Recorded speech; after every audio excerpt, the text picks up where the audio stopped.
حضور اقدس صلی اللہ علیہ وسلم کا ارشاد ہے کہ جس شخص کے لیے کوئی واقعی مجبوری نہ ہو، جو حج کو جانے سے روک دے، یا ظالم بادشاہ کی طرف سے روک نہ ہو، یا ایسا شدید مرض نہ ہو جو حج سے روک دے، پھر وہ بغیر حج کیے مر جائے، تو اس کو اختیار ہے کہ چاہے یہودی ہو کر مرے یا نصرانی مرے۔ حضرت عمر رضی اللہ تعالیٰ عنہ سے بھی یہی نقل کیا گیا کہ انہوں نے 3 دفعہ فرمایا، ایسے شخص چاہے یہودی ہو کر مرے چاہے نصرانی مرے۔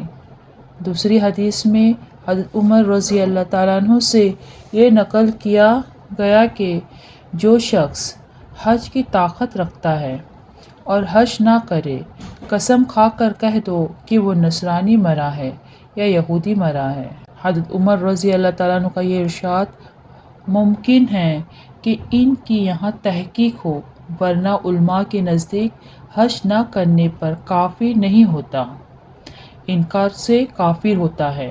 ایک اور حدیث میں حضرت عمر رضی اللہ تعالیٰ عنہ سے نقل کیا گیا کہ میرا دل چاہتا ہے کہ تمام شہروں میں اعلان کرا دوں کہ جو شخص باوجود قدرت کے حج نہ کرے، اس پر جزیہ مقرر کر دیا جائے۔